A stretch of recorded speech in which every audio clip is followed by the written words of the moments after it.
Señor, gracias por ser tan fiel, gracias por tu bondad, por tu amor y por la oportunidad que nos das de, Señor, estar aquí para escuchar tu palabra, Señor. Qué maravilla, Señor, es saber que tú quieres hablar a nuestras vidas, que tú te interesas por nuestras familias, Señor, que tú conoces la situación de cada una de nuestras familias, Señor. Queremos honrarte al poner atención a tu palabra, pero no solamente eso, Señor, sino al considerarla, Señor, y ponerla por obra, Señor. Ponemos este tiempo en tus manos, en el nombre de Jesús. Amén.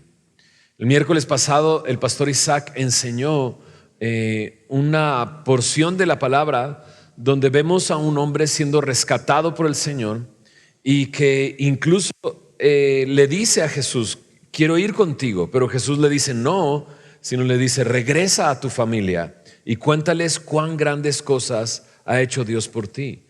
Y hemos visto como iglesia esto, ¿no? El pastor Isaac ha estado al frente del ministerio de misiones y Dios ha movido su corazón a entender qué son las misiones, qué representan las misiones, qué tenemos que hacer. Y muchas veces tenemos un concepto que hemos heredado por años, ¿no? Pero vemos en la palabra y vemos la necesidad de que, por ejemplo, los pastores estén alcanzando a sus familias. Su ministerio principal es su familia, y hemos visto esta necesidad de cómo cada persona, cada hombre, cada mujer tiene que alcanzar a su familia. Nosotros y a veces pensamos en misiones como unas cuantas personas que son enviadas hasta el otro lado del mundo, ¿no? Pero en realidad Dios nos ha dado una misión a cada uno de nosotros y Dios nos ha llamado como misioneros a nuestras casas. Y cuando hablamos de este primer tema que vamos a tocar, va a ser el tema de esposos, como esposos. Pero tenemos que primero comenzar en el principio. Tenemos que ir hasta el principio en Génesis capítulo 2 para identificar qué es el hombre, quién es el hombre y qué hace en esta tierra el hombre, ¿no? Para poder entender nuestra esencia como hombres y después entender el llamado que Dios nos ha hecho a cada uno de nosotros. Es que Génesis capítulo 2 versículo 15 dice de esta manera: Génesis 2:15. Tomó pues Jehová Dios al hombre y lo puso en el huerto del Edén para que lo labrara y lo guardase, ¿no? Bueno, aquí no estamos llegando hasta el mero origen del hombre, sino que aquí estamos llegando al momento en el que dice Dios tomó al hombre y lo puso en el huerto. Entonces, ¿pero quién es el hombre?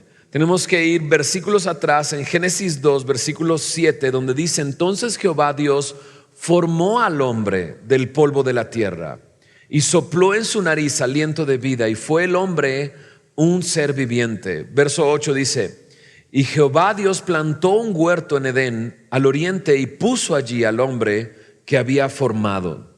Génesis 2:7 nos dice qué es el hombre. El hombre es creación de Dios.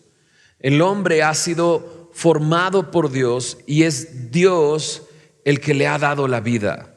Y tenemos que partir desde ese punto. Dios es el que nos ha formado y Dios es el que nos ha dado la vida. Él es el creador de todas las cosas. En Salmo 100, verso 3 dice: reconoce que Jehová es Dios. No nos hicimos nosotros a nosotros mismos. Pueblo suyo somos y ovejas de su prado. Debemos de reconocer desde el primer momento en que abordamos este tema acerca del hombre y el papel del hombre dentro del matrimonio, entender que Él es el que nos formó y que Él es el que nos ha dado vida. Él nos formó. Génesis 2:7 lo dice. Y si Él hizo esto, entonces tiene una misión para todos nosotros.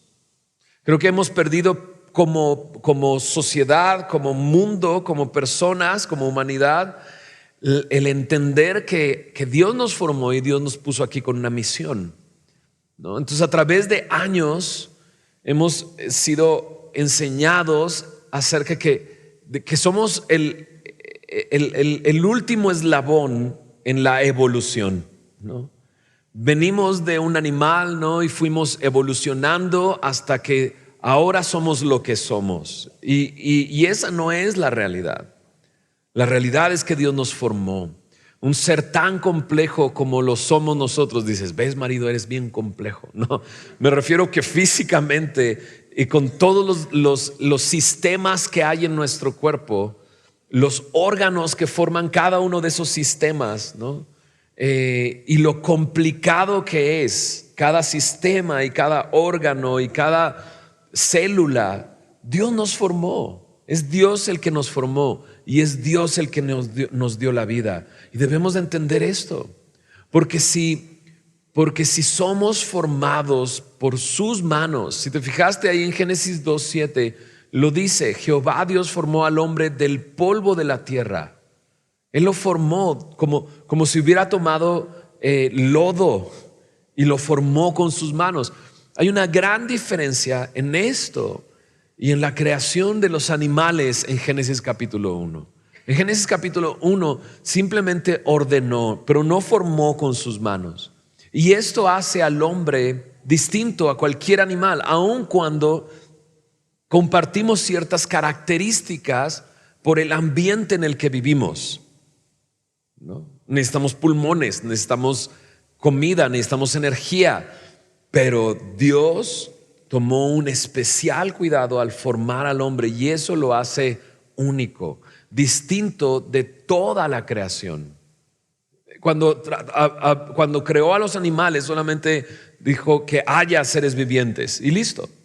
Pero cuando se trató del hombre, tomó al hombre y sopló en su nariz aliento de vida. Dios le ha dado vida al hombre. En Génesis 1:27, si vamos un poco más atrás, dice ahí: creó Dios al hombre a su imagen, a imagen de Dios lo creó, varón y hembra los creó. Entonces hay una gran diferencia entre el animal y el hombre. Dios decidió crear al hombre a su imagen y a su semejanza, con características, ¿no?, que lo asemejan al carácter de Dios. Y Dios le ha dado vida. En Génesis 2, versículo 8, entonces nos dice: y Jehová Dios plantó un huerto en Edén, al oriente, y puso allí al hombre que había formado. Un lugar de crecimiento, de productividad, de frutos. Cuando se habla de un huerto, se espera que el huerto esté produciendo, esté generando vida, esté creciendo, esté madurando, esté dando fruto. Y Dios hizo ese lugar especial, el huerto del Edén, un lugar único, donde hemos visto en Génesis 2 y 3 había una relación con Dios. Cuando Dios crea un lugar como este, es porque tiene también una intención de proveer un lugar para el hombre donde pueda hacer lo que Dios le mandó. Me encanta cómo Dios le pide al hombre en Génesis 1:28: fructificad y multiplicaos, llenad la tierra, sojuzgadla y señoread en los animales. Y para esto Dios le proveyó un lugar especial para que lo hiciera. Este lugar está aquí mencionado como el huerto. Un huerto produce fruto y el hombre fue encomendado para fructificar, para multiplicarse, para llenar la tierra. Ahora, cuando Dios forma al hombre, le da vida, entonces lo pone en ese lugar. Y eso es lo que leímos al principio. Génesis capítulo 2, verso 15 dice: tomó Jehová Dios al hombre que había formado, que lo había hecho único, al cual le dio vida a través de su aliento, y lo pone en el huerto del Edén. Y no lo pone ahí en el huerto del Edén para que se acueste en una hamaca y nada más así, ahí empújame, ¿no? Y nada más estire la mano, agarre un mango y se lo coma. No, ¿qué dice ahí? Para labrar y para guardar el huerto. No, esto es maravilloso. Dios le da una misión. ¿Sabes? Cuando el hombre no tiene una misión, no tiene un objetivo, se siente inútil, se siente que no vale nada, ¿no? Dios le dio al hombre algo que hacer: labrar y guardar ese huerto. Y Dios le proveyó de todo para poder hacerlo, el poder fructificar, multiplicarse. Un lugar de comunión con Dios, donde le da este mandamiento, donde le da un mandamiento que vemos en el capítulo 3 que el hombre rompe, donde le provee de todo lo que necesita, no solamente en esta área física de labrar y guardar, sino su presencia espiritualmente. Pero está ahí para labrar y guardar. Y lo interesante es qué significa labrar y qué significa guardar, porque lo formó para hacer estas cosas, hacer que las cosas crezcan, ¿no? Al labrar un huerto, tiene la intención de que el huerto se nutra, sea cultivado, ser levantado. Y el hombre está dada esa misión por Dios: nutrir, cultivar, levantar, guiar, incluso gobernar. Fructifica, multiplícate y enseñoréate sobre todos los animales. Pero no solamente es esta área de labrar, sino también hacer que todo esté seguro. No nada más hacer que todas las cosas crezcan y maduren, sino hacer que todo esté seguro. Al hablar de guardar, habla de cuidar, de mantener a salvo, de mantener un lugar. Está hablando de eso. Ahora, cuando ves esa historia y ves al hombre formado por Dios, dándole vida, poniéndolo en un lugar único y dándole una misión, volteas a tu alrededor y dices: ¿y qué pasó? ¿Por qué somos unos flojos, no? ¿Por qué en vez de cultivar, no, en vez de ayudar a otros a levantarse, los aplastamos y lo que queremos es destruir, ¿no? Y la respuesta es en Génesis 3. ¿Qué pasó? El pecado. Al desobedecer el hombre, el pecado entró al mundo y el pecado fue heredado a todo ser humano, y el pecado trae muerte. Y si te das cuenta, es el contraste completo. O sea, el hombre está ahí para labrar, para dar vida, pero el pecado trae muerte y el pecado trae destrucción. Por eso, cuando ves Génesis 1 y 2, dices: qué hermoso, quiero vivir ahí, ¿no? Pero de repente te dicen: no puedes vivir en ese lugar. Por eso Jesús viene a rescatarnos, a redimirnos, a hacernos suyos. Y el anhelo y la esperanza de todo aquel que ha sido impactado por el Evangelio es estar con el Señor. Es la esperanza que Dios nos ha dado de un día tener una relación donde no estorbe absolutamente nada. Y es posible a través del Señor Jesús. Pero cuando venimos a Cristo, cuando Dios nos rescata, este lugar era un lugar donde la presencia de Dios estaba. Y cuando entendemos, creer en el Evangelio trae la presencia de Dios a mi vida. ¿Y qué es lo que hace Dios? Bueno, dice su palabra que comienza un proceso donde Dios está formando la imagen de su Hijo en nosotros. Y vuelve a comenzar el proceso. Dios empieza a formarnos, pero comienza a formarnos en el momento en que nos da vida. Nos arrepentimos y creemos en el Señor y Él nos da una nueva vida. Una nueva vida para vivirla con Él. Despertamos a lo espiritual. Tenemos una vida espiritual. Y entonces nos pone en un lugar. Y dices: pues mi casa no parece un huerto. Pero Dios te puso ahí. Y cuando uno entiende el Evangelio y entiende lo que Dios es y cómo Él es poderoso y soberano, te das cuenta que el lugar donde estás es el lugar donde Él te puso. En ese lugar, ¿no? Y dices: pues esto no parece un paraíso, ¿no? Esto no parece un huerto. La pregunta es: ¿qué estás haciendo para que ese lugar sea ese huerto donde está la presencia de Dios, donde levantas y cultivas y haces crecer y haces madurar a los que están a tu alrededor. Ese es el lugar donde Él nos puso. Y nos puso para algo, así como al hombre lo puso, para trabajar y para cuidar, para labrar y para guardar. Y esto es aquí donde tenemos que hacernos una pregunta. ¿Estoy nutriendo? ¿Estoy cultivando? ¿Estoy levantando? ¿Estoy guiando? ¿Estoy cuidando a aquellos que están a mi alrededor? ¿O estoy destruyendo? ¿Estoy aplastando?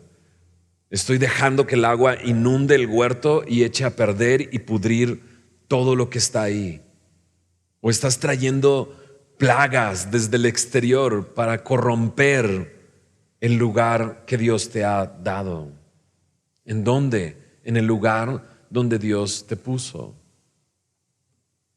Ahora, si estás en este momento, o sea, si de repente estás escuchando esto y dices, ah, caray, o sea, caray, suena bien raro eso, ¿eh? Ah, caray. O sea, si analizo mi vida, pues sí, estoy realmente destruyendo el entorno donde estoy viviendo. Estoy aplastando a los demás, estoy haciendo menos a los demás. Te tengo una buena noticia, hay una solución. En Cristo hay una nueva vida. O sea, si observas tu vida el día de hoy y dices, ¿sabes qué? No estoy viviendo el propósito por el cual Dios me creó. En el lugar donde Él me puso, en vez de ver que yo estoy levantando a las personas, las estoy aplastando, las estoy destruyendo, ¿no? Hay una solución en el Señor. Si tú puedes ver eso, lo que puedo decirte en este momento es arrepiéntete. Arrepiéntete de tus pecados y cree en el Señor Jesús. Porque Jesús vino para quitar tu pecado, para apagar tu pecado y para darte una nueva vida. O sea, si el día de hoy dices, es que es que eso es lo que soy. Soy un destructor en vez de ser un cultivador.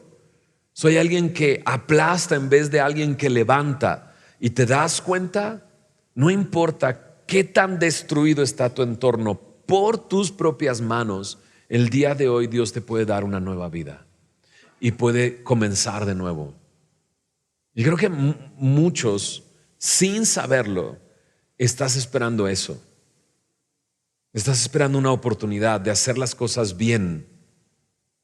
La cosa es que intentamos hacer las cosas bien una y otra vez y luego llegas a una edad donde dices, no, soy un fracaso, no sirvo para hacer esto, no sirvo para nada.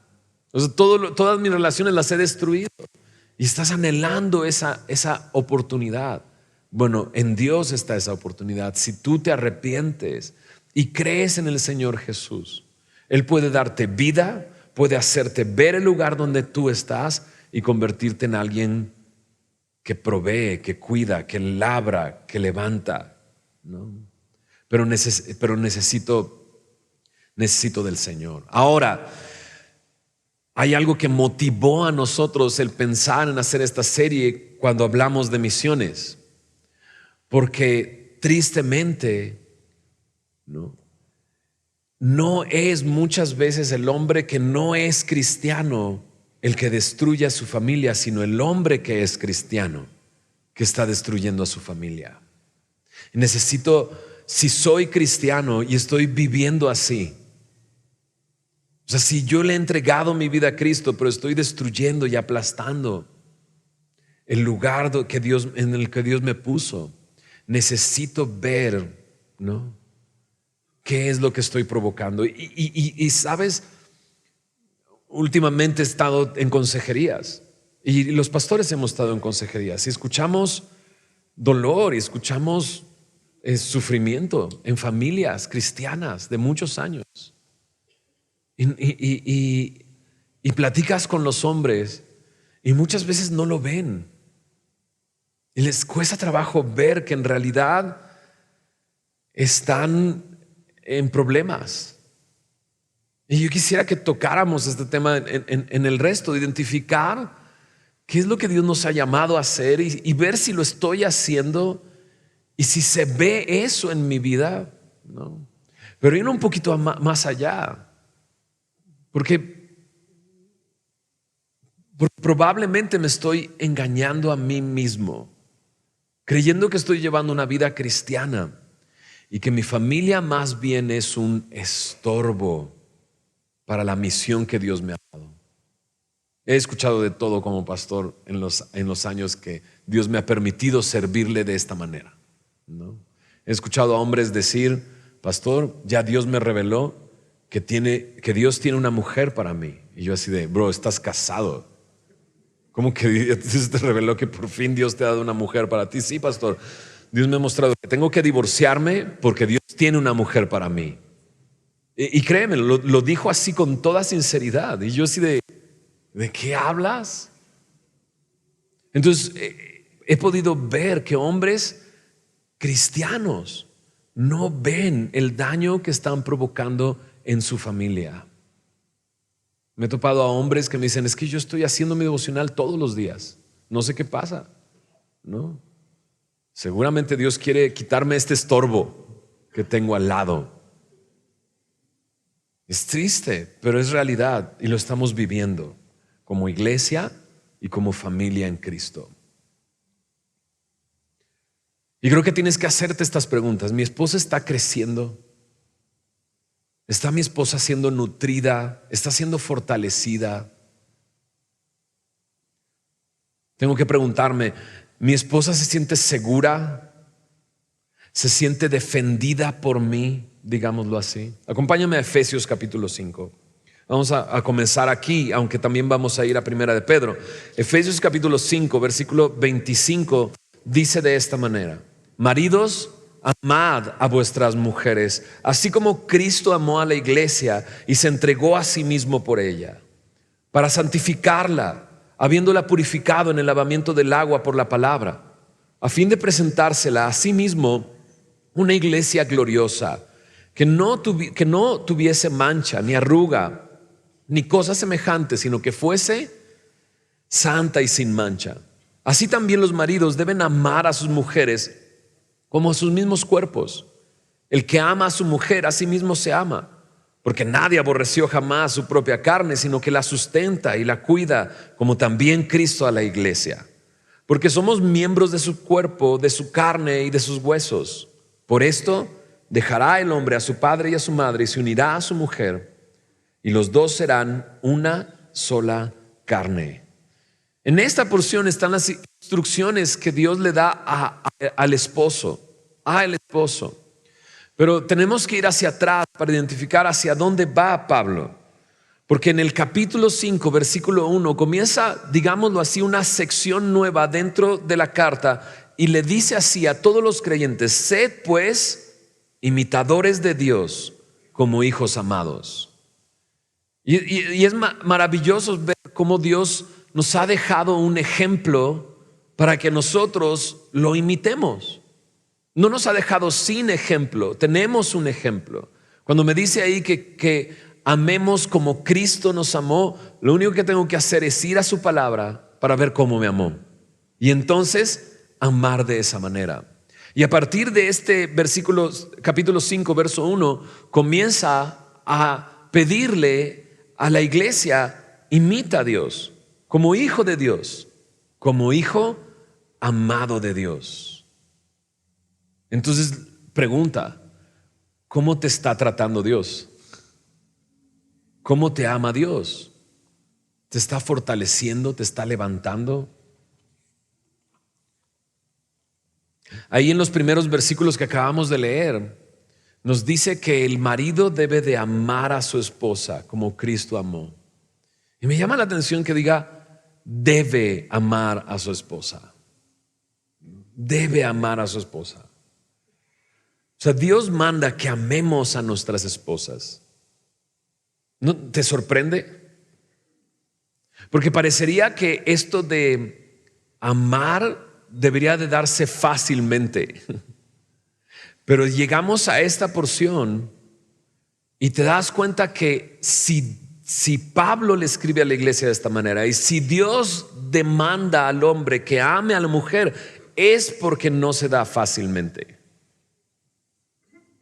Y quizás es porque no hemos entendido quién es nuestra esposa.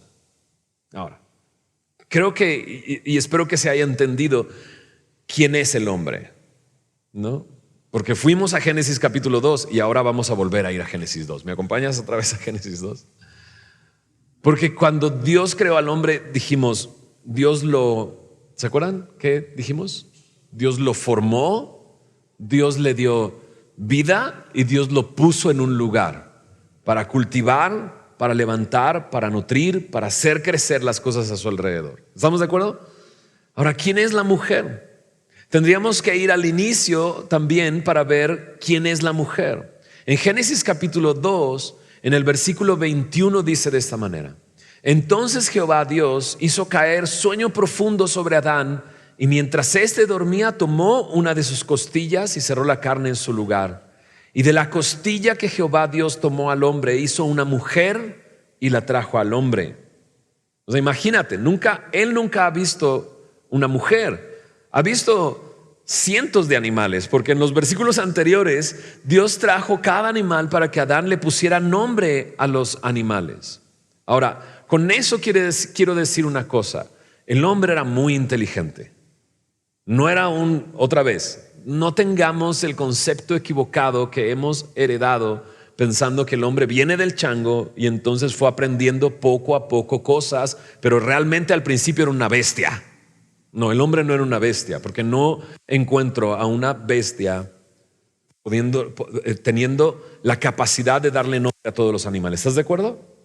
¿No? Pero dices, ay, pastor, pero yo he visto algunos videos de unos changuitos haciendo cosas bien humanas, ¿no?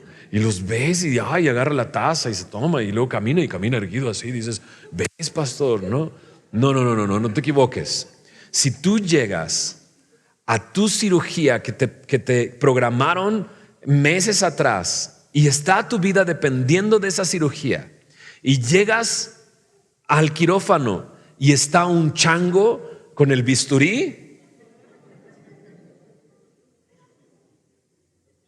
¿qué tal que yo te digo, pero es que hace cosas bien humanas? ¿Estás de acuerdo que no tiene ninguna comparación? Y qué triste que hemos llegado a esa conclusión. No, pues el hombre, venimos del chango. No. Dios nos formó y nos creó. Entonces, con eso quiero decir, el hombre era muy inteligente. ¿Ok?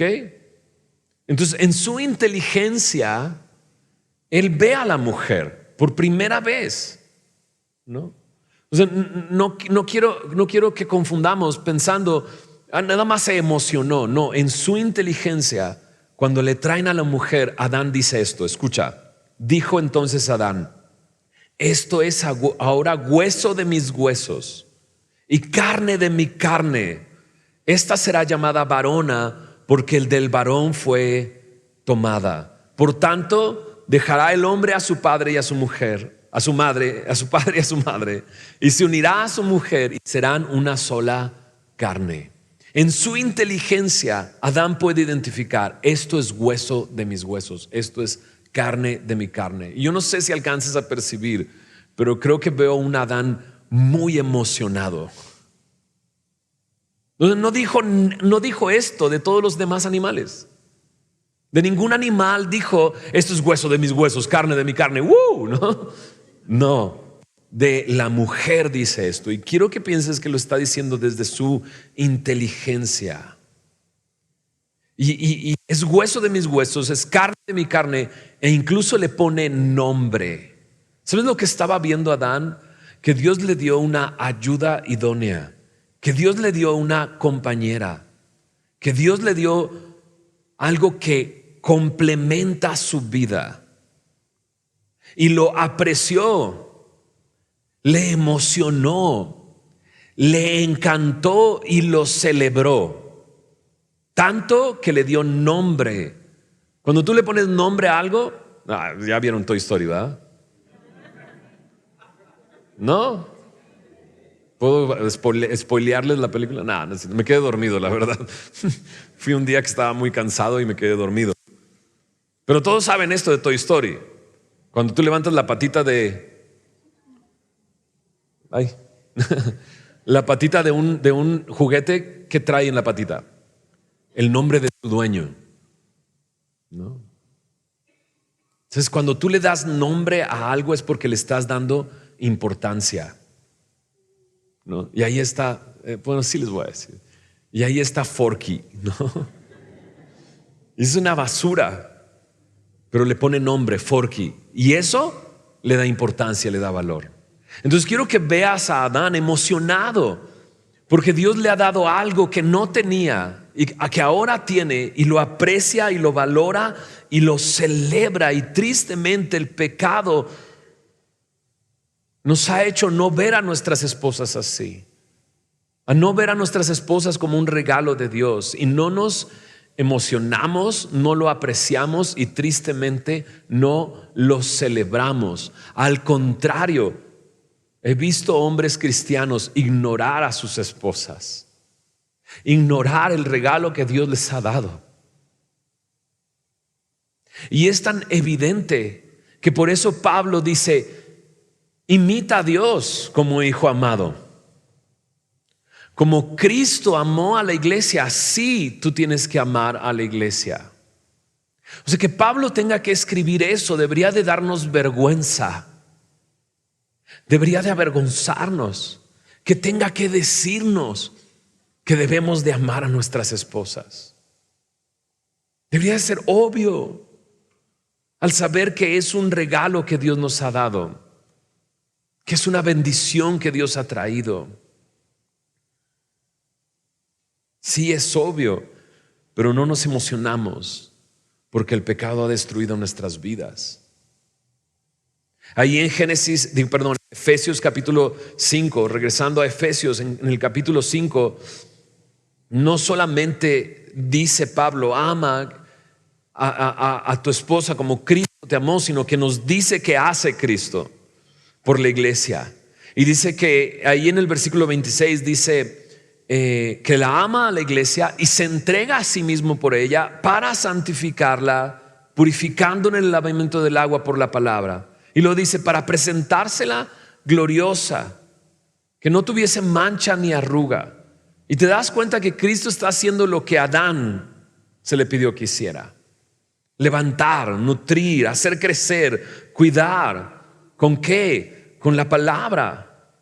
Y aquí tengo que hacerme una pregunta: ¿estoy levantando con la palabra a mi esposa? ¿O la relación esposa-palabra se resume más bien en tu esposa diciéndote: no te he visto leer la palabra?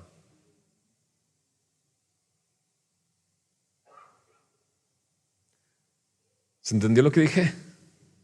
Y si tu esposa te dice: no te he visto leer la palabra, y tú le contestas: pues no estás conmigo todo el tiempo, ¿tú qué sabes?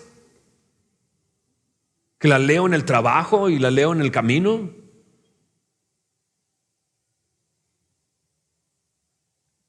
Porque Cristo lo que hace es lavar a la iglesia con el lavamiento de la palabra, ¿no? En el versículo 28 de aquí mismo de Efesios 5 dice: los maridos deben amar a sus mujeres como a sus mismos cuerpos. El que ama a su mujer, a sí mismo se ama. Nadie aborreció jamás su propia carne, sino que la sustenta y la cuida, como también Cristo a la iglesia, porque somos miembros de su cuerpo, de su carne y de sus huesos. Y sin duda te remonta al huerto del Edén y a Adán. Cuando dice sustenta y cuida, no podemos ignorar que nos recuerda labrar y guardar aquello que Dios le dio a Adán. Sustentar y cuidar. Y no solamente eso, sino que el último versículo que leí: somos miembros de su cuerpo, de su carne y de sus huesos. ¿Y qué dijo Adán? Esto es hueso de mis huesos, esto es carne de mi carne. Entonces sin duda nos remonta a ese momento. Y de repente pareciera que dice: ok, si no puedes amar como Cristo te ama, entonces ámala como amas a tu cuerpo.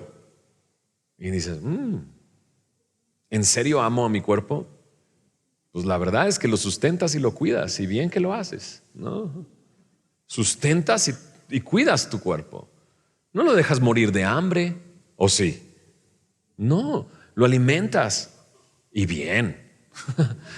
3 veces al día. No, pastor, como 6 veces al día, ¿no? Estoy alimentando mi cuerpo y estoy cuidando mi cuerpo. ¿Qué pasa si no atiendo mi cuerpo? ¿Qué pasa si no estoy comiendo adecuadamente, que no estoy alimentando adecuadamente, no estoy comiendo los nutrientes que necesita mi cuerpo? ¿Qué va a pasar? Me voy a enfermar, ¿estás de acuerdo? Me voy a desnutrir, voy a estar débil en defensas y cualquier cosa que venga conmigo en este terreno de salud me va a afectar.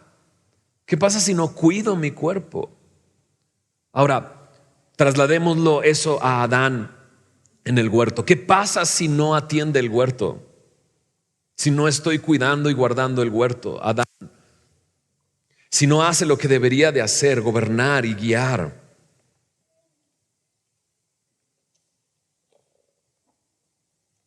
Empieza a haber serios problemas, ¿estás de acuerdo? El huerto produce, el huerto se inunda, el huerto se llena de plagas, se pudre. Ahí está Jesús cuidando, sustentando y guardando a la iglesia. No comenzamos con la mujer y dicen las mujeres, gracias, qué bueno que no comenzaste con las mujeres. Próxima semana va a enseñar a Alex acerca de las mujeres y dices, ay, qué bueno, porque Alex sí me encanta, ¿no? Sí habla muy tierno. Pero solamente voy a hacer una connotación aquí acerca de las mujeres. A las mujeres Dios le pide que se sujeten a sus maridos y no te ofusques ni nada. Próxima semana vamos a hablar claramente acerca de qué se trata eso. Pero es cierto, la mujer, por la caída, por el pecado, así como por el pecado el hombre no valora a su esposa, no la aprecia, no le da esa importancia. En vez de levantar y cultivar, destruye y aplasta. La mujer, por otro lado, el pecado la impulsa a querer gobernar, a querer estar por encima del hombre. Y digo, no es difícil verlo en nuestros tiempos, ¿estás de acuerdo? No es nada difícil verlo en nuestros tiempos, en el tiempo que te ha tocado vivir. Y si el hombre no está guardando y cuidando para guiar y gobernar, sino que se tira en la cara, ¿me puedes empujar? ¿No? Soy el rey, ¿no? Y aquí todos me respetan, ¿no? La mujer va a tomar ese papel. Y eso me impactó mucho, pensarlo. Porque la mujer tiende a eso.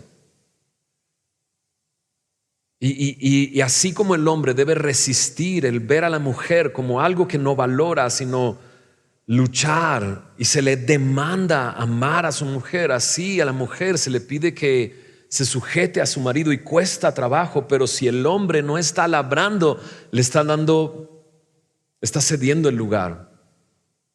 Y tristemente, como hombres, estamos haciendo pecar a nuestras esposas.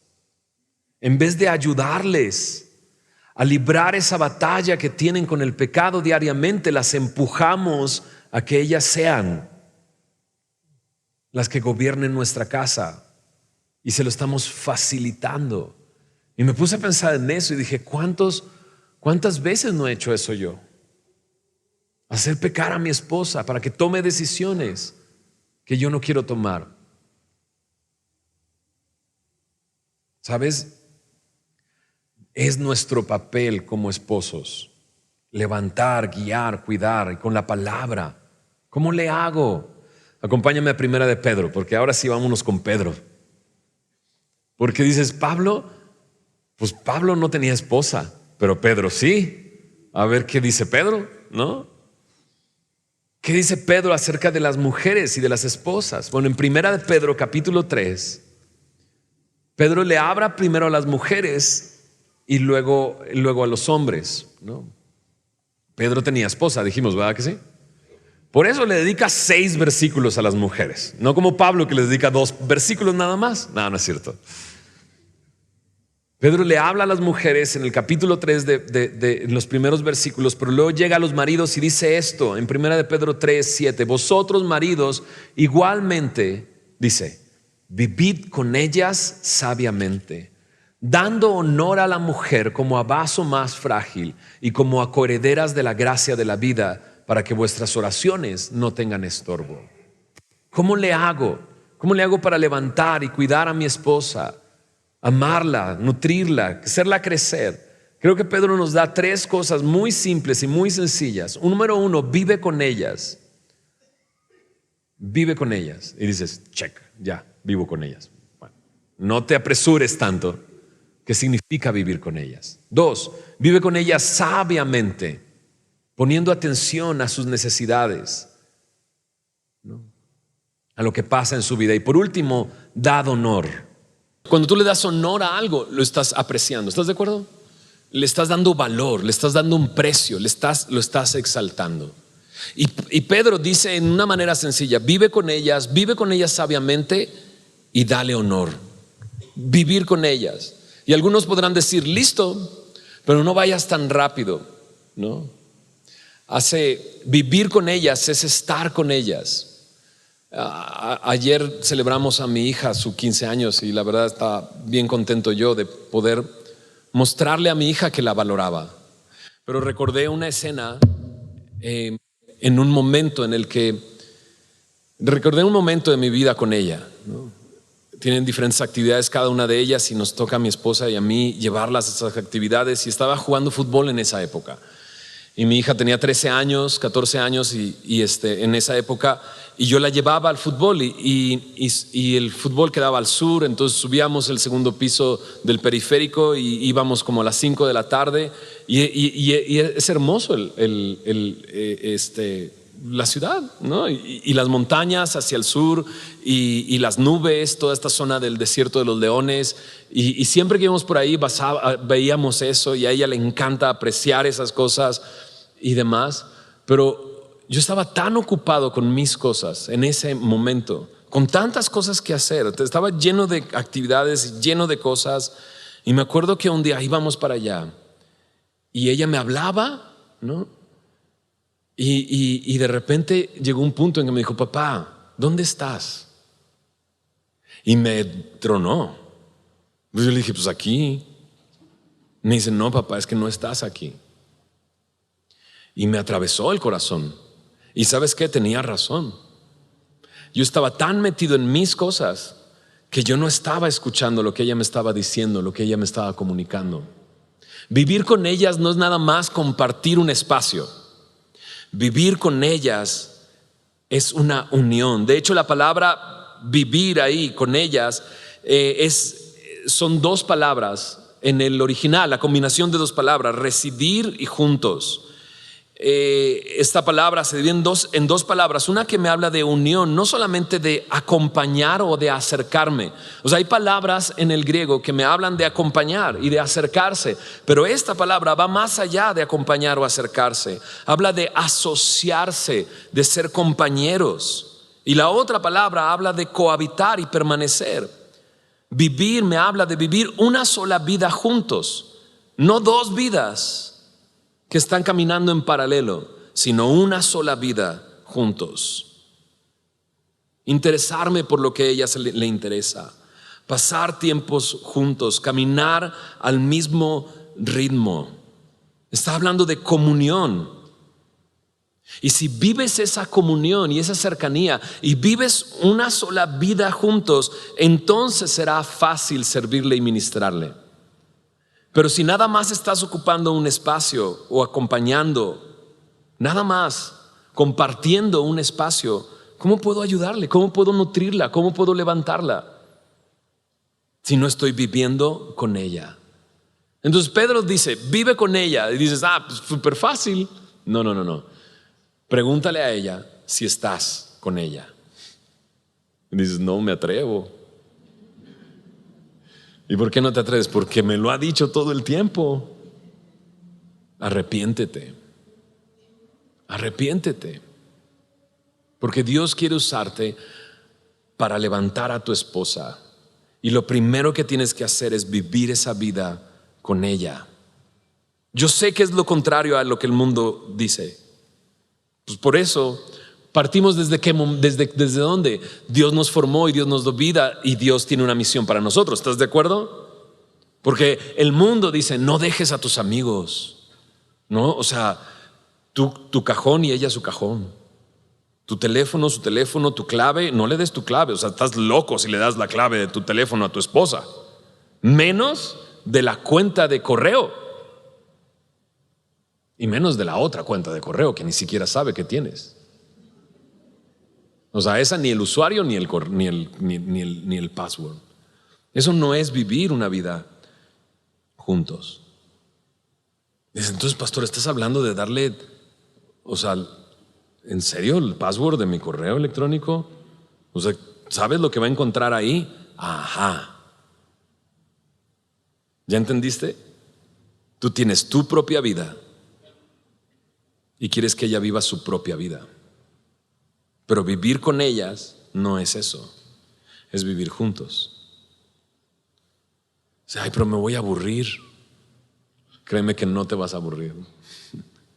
Me acuerdo y lo he visto, ¿no? Llevo 19 años casado y ha sido una gran bendición mi esposa para mí, para mi vida.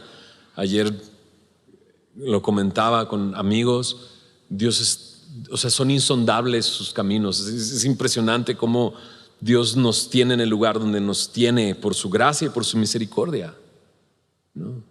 Pero de repente este pensamiento de no, es que ¿cómo crees? O sea, tú tienes que tener tu noche para tus cuates.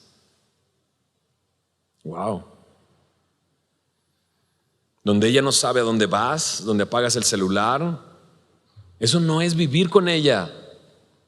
Vivir con ella es vivir una sola vida juntos, ¿no? Entonces por eso dices, vivir con ellas, ¿listo? Oh, piénsalo bien. Ahora, vivir con ellas dice sabiamente. Sabiamente dice es poner atención, ¿no? La NTV dice trátala con entendimiento. En la traducción del lenguaje actual dice sean comprensivos con sus esposas, y en otra versión dice de manera comprensiva. Vive con ella de manera comprensiva. ¿Entiendes a tu esposa? ¿La comprendes? ¿No? Ahora sí que comprendes, Méndez, ¿no? ¿La comprendes en verdad? ¿La entiendes? Y dices, eso es lo que me cuesta trabajo, pastor. Tratar de entenderla y comprenderla y saber qué es lo que está pensando. Nunca sé lo que está pensando.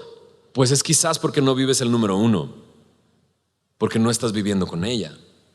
Porque un esposo debe de saber qué está pasando con su esposa. ¿Sabes qué va a hacer esta próxima semana? ¿Sabes lo que hay en su agenda? O sea, si un día llego contigo y ¿qué está haciendo tu esposa en la mañana? Ay, no sé. Si no sabes lo que le preocupa, lo que le llena de temor, lo que le da miedo. Dices, no, pues si ni sé qué hace en el día, ¿cómo vas a ver qué está dentro de su corazón? ¿Sabes lo que aplasta su corazón? Si no sabes estas cosas, quizás entonces no estás viviendo con ella. Porque si estuvieras viviendo con ella, entonces no batallarías para saber qué está pensando y con qué está luchando. No tendrías que, bueno, ok, no sabes, pues pregunta. Oye, ¿qué está pasando? O sea, si ya no sabes, pues pregunta. Pero no deberías de preguntar,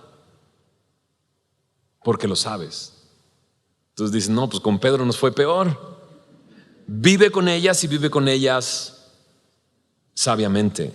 Y por último dice, dale honor. Y dar honor es lo que decíamos hace un momento, valorar y estimar como algo precioso. Me encanta esto de precioso, ¿verdad?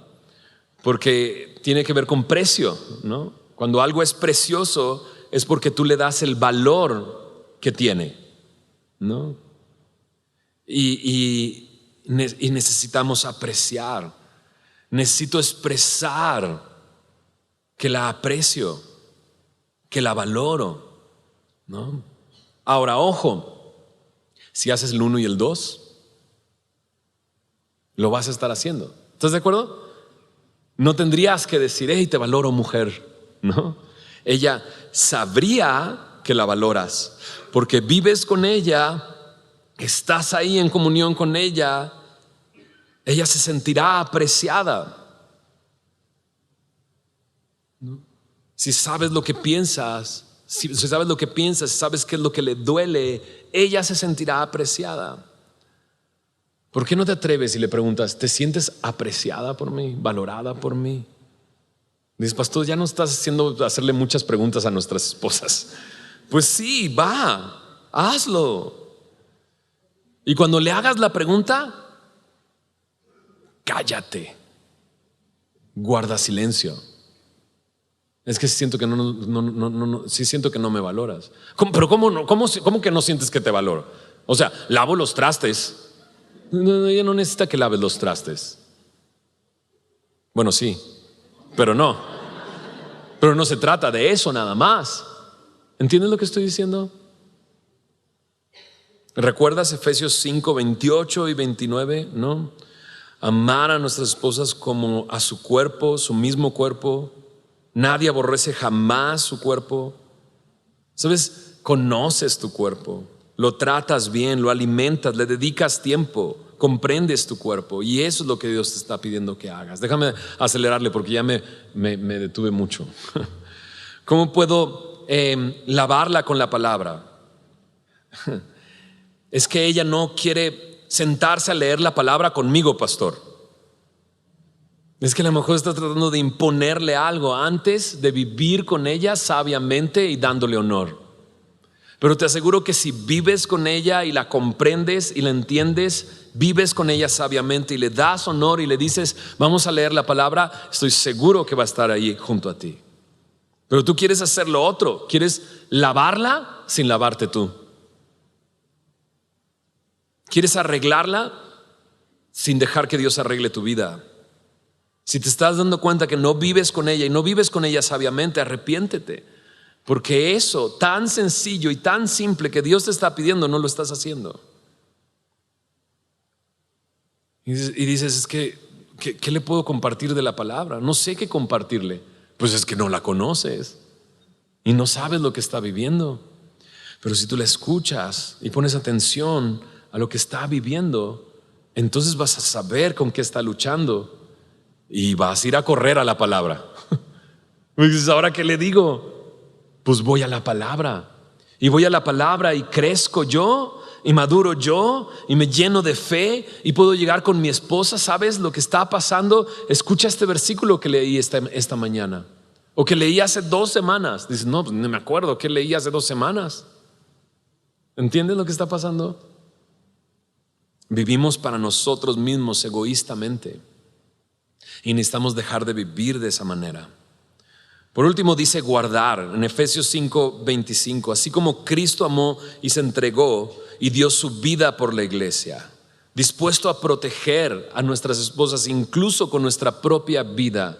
En un libro encontré este testimonio. Un hombre escribió esto: solía pensar que si un hombre entraba a mi casa para atacar a mi esposa, yo lo enfrentaría.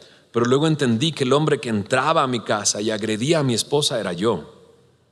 Todos los días, con mi ira, mi enojo, mis palabras hirientes, mis quejas y mi indiferencia. Como cristiano me di cuenta, dijo este hombre, que el hombre que tenía que matar para proteger a mi esposa, adivina quién era. Él mismo. Dios te está llamando a cuidar a tu esposa, incluso de ti mismo. Y la mejor manera de cuidar a tu esposa de ti mismo es venir a Él arrepintiéndote. ¿Sabes? No había entendido esto, Señor. Y venir a Él. En 1 de Pedro 3 dice, honora a la mujer como vaso más frágil, como coheredera de la gracia de la vida. Y estudiándolo me di cuenta que coheredera de la gracia de la vida, siempre pienso en que pues da vida a bebés, los carga y da vida. Pero sabes, yo también soy heredero de la gracia de la vida. Entonces esto lo hace más complicado cuando me doy cuenta que ella ha recibido la gracia de la vida. Dios la ama, Dios la ha rescatado. Y yo la estoy aplastando en vez de levantarla. Estás tratando a tu hermana, porque eso es. No solamente es tu esposa, Si ella es creyente, es tu hermana y estás tratando a tu hermana de una manera equivocada. Y luego dice al final, para que tus oraciones no tengan estorbo.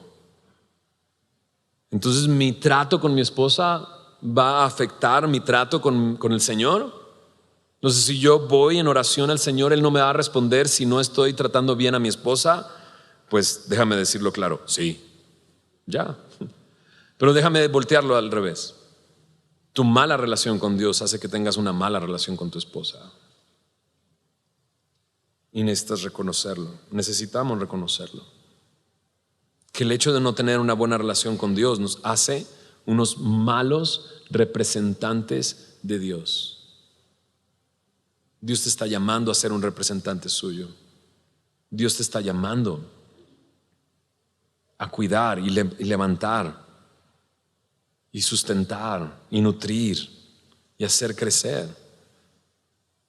Hace unos días le decía a un hombre, ¿sabes? Cada esposo tiene la esposa que quiere. Y dices, pues claro, pues se casó con ella, pues es la que quiere, ¿no? No. O sea, la salud espiritual de tu esposa mucho tiene que ver contigo. Mucho. No todo, pero sí mucho. Porque he visto a mujeres respetar a sus esposos aun cuando sus esposos no hacen lo que Dios les ha pedido. Pero cada hombre tiene la mujer que quiere. Porque si tú vives con ella sabiamente, le das honor como vaso más frágil, la amas como Cristo ama a la iglesia, la sustentas, la cuidas como sustentas y cuidas tu cuerpo, si te emocionas con ella, ¿no? Si la valoras y la aprecias y la celebras, entonces todo sería muy distinto. Justo hoy en la mañana, cuando ya venía para acá, Dios me mostró un pasaje. No digo que me mostró que la vi así, wow, no, sino simplemente recordé un pasaje en 2 de Timoteo, capítulo 3. Dice, también debes saber esto, que en los postreros días vendrán tiempos peligrosos. Habrá hombres amadores de sí mismos, avaros, vanagloriosos, soberbios, blasfemos, desobedientes a los padres, ingratos, impíos, sin afecto natural, implacables, calumniadores, intemperantes, crueles, aborrecedores de lo bueno.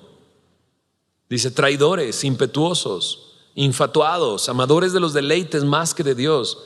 Y eso es lo que me sorprende, que tendrán apariencia de piedad, pero negarán la eficacia de ellos. A estos evita.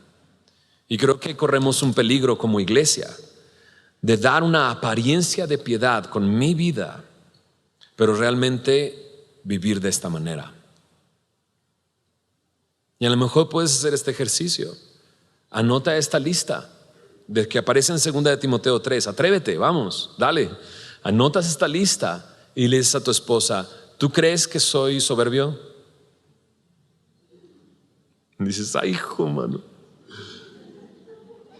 ¿Tú crees que soy vanaglorioso?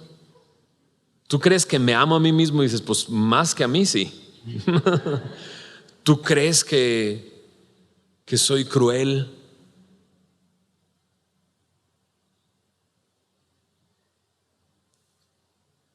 ¿Tú crees que amo más a los deleites que a Dios?